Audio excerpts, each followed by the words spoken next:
You unlock this benefit with the key of Patreon. Beyond is another dimension. A dimension of thought. A dimension of speculation. A dimension of mind. You're moving into a land of both waffle and substance. Of things and ideas. You've just crossed into the podcast zone. Ladies and gentlemen, welcome back to our Twilight discussions. We are on to our 14th episode, and we're going to be talking about John Lithgow, Joseph Gordon-Levitt. Oh no, sorry, it's different. It's third drop from the sun. We are going third from the sun with this episode of the threat of nuclear war and space travel. So, Julian, what do you think of Third from the Sun? I love this episode. I don't think it's as good as Walking Distance, which is my favorite so far. I probably don't like it as much as 16mm Shrine, but it's right up there with, my favorite so far. I remember this, and you were talking in a previous episode about how sort of there are episodes that sort of refine the same concept, or because they're generating so many episodes, they have a similar twist. This is the first of a bunch of episodes that the twist is, aha, we didn't tell you that the setting was not Earth, or was Earth. And so I obviously it's a simple episode on some level of just sort of playing on fears of nuclear destruction. Those fears are still grounded. Nuclear Armageddon is still possible, and now we have climate Armageddon too to worry about. So I really quite like this episode. What about you? No, I agree. I think there's something about this episode that's just, again, one of the sort of things I'm feeling more from these episodes now is I'm enjoying the concepts, but I'm also enjoying the way they're presented. And this has got a real feel to it. Excuse me. It taps into that fear of the nuclear, the nuclear holocaust and everything. But also, like, they do scenes like, they've clearly now saying, okay, we haven't got to just do static cam up front. They're trying to do different things, and they've done that throughout. But sorry, when they have the bit they're playing cards, and there's a tension in the room, like it's filmed from high up, it's filmed at a slight angle, like they're making you feel uncomfortable watching it. Parts of this could feel silly. Like there's the guy that's snooping on them and stuff. Like, he could feel a little. He has a little bit of a comedy thing to him, but like he could feel silly. But the moment he comes in and into sort of interferes with the card game, and they've got the information on that bit of paper, like that's really tense. Like this episode's really ramps up the tension, and I'm really enjoying that. That again, like it's a sci-fi concept. Obviously the reveal at the end, but then now, like, oh no, the content's going to be good. Like we are going to tap into a genre or a tone or a theme, and we're going to really ramp that up. So no, I was loving this. As sort of like this idea of these scientists that sort of like privy to information, and they need to escape. Now there is something we'll call out for something else we've reviewed. This felt a little bit When Worlds Collide. And I was a little bit curious as to, like, these scientists, like, we've been setting this up for months, and I've got a contact on the ground that's going to let us to the ship. And I'm like, but what have you told them you're doing this for? Because these people are basically helping you escape a world that they're going to have to live and watch the destruction. So, yeah, that's a good point. And I also wonder about that superior who interrupts the card game and is snooping on them. He so clearly indicates that he knows their entire plan, and it winds up that he is there at the rendezvous with the ship. But he says, like, hey, look at those stars. Have you ever thought about living on one of them? Like, I have no doubt you have. Like, he clearly, and he says, like, you'd better not do anything else tonight. Like, he knows everything, and it's clear that they have snooped, like they do this, in the basement of trying to run a machine to talk together.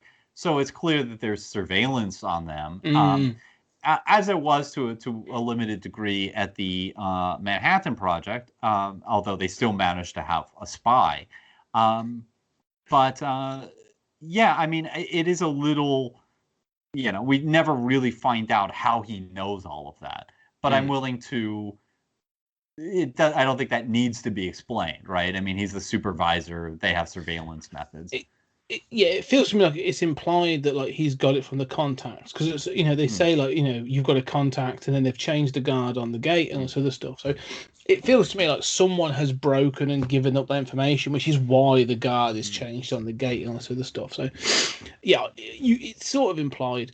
I love how he talks to them. Like you say, that sort of like, I'm basically telling you, I'm giving you an out. Yeah. Like, look, I'm really trying to make it obvious that I know what you're planning, and I'm telling you without telling you, don't do it. I'm trying. He keeps giving them out, so then they don't take it. But however, I am sort of. There's something else that the way this guy talks, the villain of the piece. And it's at one point they're talking about this, and they've got 48 hours until nuclear annihilation. And one of the clever things is they never say Russia; they just say the other side. Mm-hmm. And obviously, because that obviously feeds into the reveal at the end.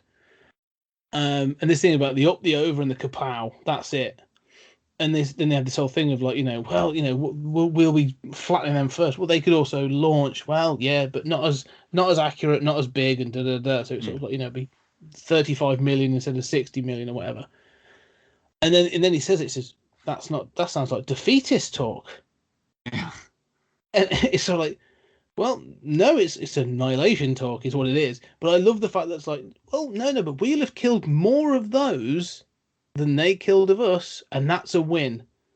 And that sort of feels like very sort of, I can imagine that being the tone of certain things around that era of like, yeah, we know there's this idea of mutually assured destruction, so it's a case of getting there first, so that some survive.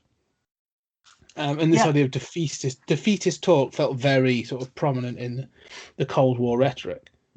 Right. And, I really like what this episode has to say. I mean, and I think that we, especially in talking about sci-fi films of the 50s, there is this sort of constant trope of fear of nuclear war and addressing it in the fiction. Having said that, like, okay, but first of all, I mean, it's clear that what they're producing are H-bombs, right? So when you talk about the H-bomb, which was developed in the 50s, its sheer potential for destruction was of such an order of magnitude greater than the atomic bomb that it seemed like, okay, an atomic bomb could destroy a city with I think it's roughly 15 megatons. But the H-bomb was just unthinkable. And having so many of them, that was really a kind of escalation. And the other thing is that with one prominent exception, the scientists who worked on the Manhattan Project all testified against the H-bomb and were prominently against the H-bomb. And you can easily imagine the scientists who worked on the Manhattan Project knowing that they had the secret that, pretty soon this was probably going to be used in war and it was going to be dropped and this terrible thing was going to happen. But at least that was war, and we were fighting for survival with the Japanese, in theory. Having said that, the H-bomb just seemed like, those same scientists said that was war. This makes no sense. Being able to destroy the entire planet and just escalating and escalating and escalating the kilotons, which we're still doing to slowly and to some degree, is just madness. And so that kind of military thinking, there were plenty of people in the Pentagon. I mean, Dr. Strangelove reflects this, who did have that mentality of like, look, yeah, we'll probably contain our losses to half the population of the U.S. On the other hand, we'll win, and better to get this over with sooner rather than later, because later on we'll just have, the next bomb that's more damaging. There's definitely that thing in this, and I feel that they sort of acknowledge that of like, well, we've got to have it first so that the other side doesn't. It's that sort of seems to be the key to it. And I agree. It's interesting because the other thing as well is, like you say about the Manhattan Project and this acknowledgement of what it is they were creating. I like the fact that the character in this, the father figure, the main protagonist, he has a conversation with his daughter. She says to him, like, do you not like your job? And he's like, it's not really about liking it. It's a job. I do these things. But he says it comes this conversation about responsibility. And he's clearly trying to sort of like, remove this element of responsibility of himself, because he's like, he knows what's coming in the part he's played in it. But he's like, well, you think about these things, they've all got 1,000 parts. And for each part, like, there are 60 people or 60 to 100 people that take part in it. And so really, I'm just a cog in a wider machine. So how much responsibility can I really have for what's coming? And it's this thing of trying to distance himself from the fact that it's like, oh no, well, you clearly played a part in this. And that's added to by this idea that this is clearly not the only thing they're working on, because it opens with them going through a gate and there's a security guard checking and he's going, oh yeah, you're this, you're that, and it's like it says nuclear war, germ warfare, da da da da. Oh, they're playing. They've got their fingers in lots of bowls, lots of pies. So that bit in itself was really like, Christ, that's really scary. It's like the Armageddon factory. Basically, yeah. And we were still working on, like germ warfare stuff back then. Yeah, I mean, that's really messed up. And but I think about like the rise of authoritarianism that, we're experiencing, that, we experienced in the 30s, and that, seems to always be with us, and especially for a certain segment of the population within our brains, to sort of like follow the chieftain of the tribe long after the chieftain has made it clear that he's going to get us all killed, or he's just a bad guy. I think about, all the stories that we've read about and heard about of sort of, the dead man switch, and, the Able Archer, and, all the times where the radar screwed up and it was one person, in some cases a Soviet, and in other cases an American, who decided they were not going to be the one to start the eradication of the world. And I think about all of those people working at nuclear test silos, who know they might have to turn a key and follow through on commands. The weight this puts on people, and how do you live with it? And how do you, how do you live with it except to say, well, I'm a cog in a machine. I'm only following orders, and at some point, I mean, this is Eichmann in Jerusalem, right? This is Hannah Arendt. How do you take responsibility for that? And at what point do you say, I'm not going to gun down civilians. I'm not going to be the one to flip this trigger. Well, even at a micro level, this has been dealt with. They've had to deal with this. So even during the First World War, it was, when they did firing squads, you'd have a firing squad of 6 men. One of them was given an empty rifle, but they wouldn't told who. So they could all sort of justify and go, well, I may have had the rifle that didn't have the bullet in it. So, they've had to deal with these questions on a micro. Now you look at it on a macro level of saying, like, yeah, I contributed to the war machine that's going to eradicate an Earth or a planet. I do think about the same thing. This thing, especially you say, the jokes, it's made a bloody joke of at times, but they call it like what's it called, the nuclear football in, you hear in these films. Yeah, that's just the codes. They'll say like, oh, the president's got the big red button. Yeah, it doesn't work like that. Like he he has to enter a code, but like you say, it still comes down to someone activating something. And they're the ones at the end of the process that are like, yeah, I'm the one that's going to be destroying, click, millions of lives. Well, and there have been attempts to address that too, right? Both with the dead man switch and also with, ways to, just like with the firing squad, ways to force people to, like, trigger something that eventually will retaliate automatically, right? Like, the system is not subject to our soldiers maybe not obeying orders, which is terrifying. I mean, that is even worse, right? Well, yeah, you're one step away from automation. You're one step away from automation, and from automation, you're one step away from Skynet. Let's be honest. Or war game, with the computer doing it. Yeah, well, that's what we just call Matthew Broderick, and he'll solve it. That's not a problem. But this I do like the fact that this episode is it deals with these ideas of responsibility. What part have I played in this?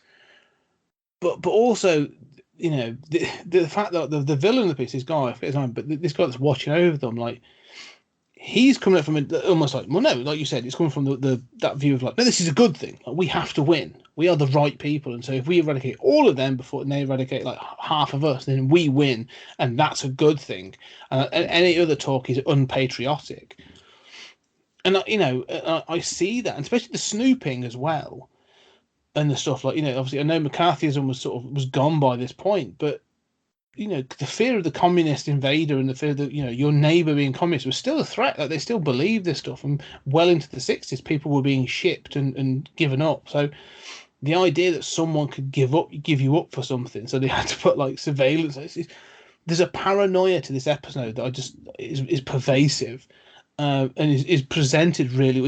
It's not just in the dialogue and the theme. It's presented on screen. And it plays like a spy film or like an espionage thriller. It's great, really well done. Yeah, and I just want to say that, you know, like that twist that this isn't on Earth, right? You know, obviously that's a twist. It's also, you know, you see it coming, and I think the great, you know, they say, like you say, the other side, right? And then they say this world, you know, where you think somebody would say the world, right? But then you get to the ship that's going to take them away, and it's a classic flying saucer. Yeah. I love that moment. I adore that moment so much. And then that really tells you what you need to know if you had any doubt. And then they are flying to Earth. You say that, right? But I went the other way until the reveal, when I was like, oh, it makes total sense why you're in a flying saucer.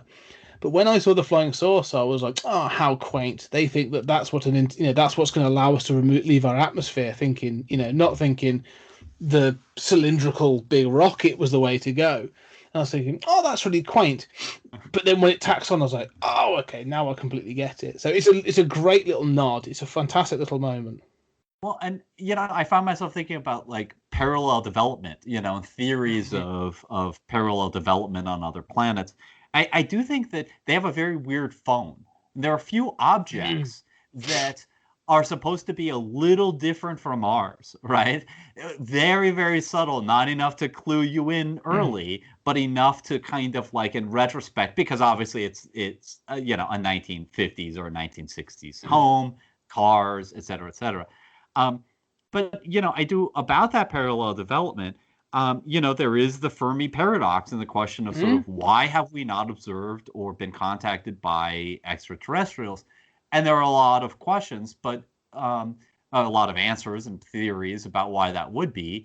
But the problem is essentially, you know, posed by Fermi that, you know, given the number of stars in the universe, you know, you take a back of the napkin approximation, you know, how many have life, then how many would develop, you know, our level of intelligence, how many would get to the point of, you know, space flight, you know, et cetera, et cetera. One of the theoretical barriers to that is how many will not destroy themselves. And so it's a very real scientific thing to say the fact that we have, I mean, there are lots of different theories about this, but to say the fact that we, like, if we find life on Mars, if we find, you know, microbial life that isn't a product of our contamination, that's a really bad sign for our survival, actually, because it means that's not a threshold, you know, that life develops easy. So there's more life in the galaxy. Why haven't we been contacted? So the idea that we will destroy ourselves by atomic warfare or climate change or something like this before we become a Star Trek-like, you know, or whatever version going into space, that's a real threshold. And it's kind of heartbreaking to think we got away from this planet and we're heading to one that is possibly going to destroy itself too. So that's sort of the point, because it says that, doesn't it, at the end of it, sort of like, you know, about the leaving a planet to go to another planet, and this idea of sort of like, you know, is it you know, is it sort of the right thing to them, and they are leaving that behind. But it's true. I mean, the other thing this points out in another barrier is the distance. there's a really great line in this when he says about he looks out the sort of the porthole or whatever, it's got the viewer, and he says, "Oh, those stars, they look so far away," and the guy was like, "Yeah, they are. They're a long way away."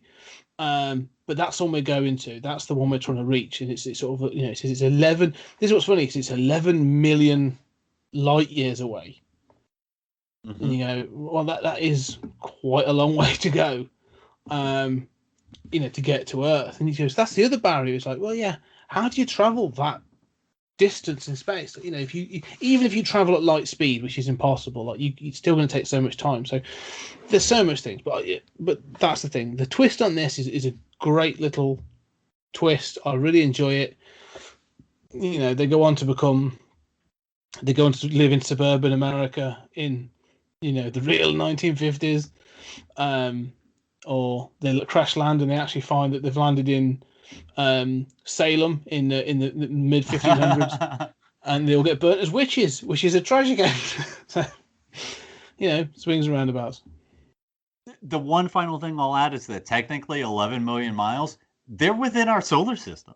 I was just checking that, and I was like, yeah, I'm going to check that. That seemed a lot closer than I thought. You know, that's weird. But yes, anyway, this is a really good episode again. It's another good one. Like, this series is now starting to hit some really good, a really good groove. A couple of weak ones in this last sort of 6 or 7, but these last few have been really, really good, and I'm really enjoying them.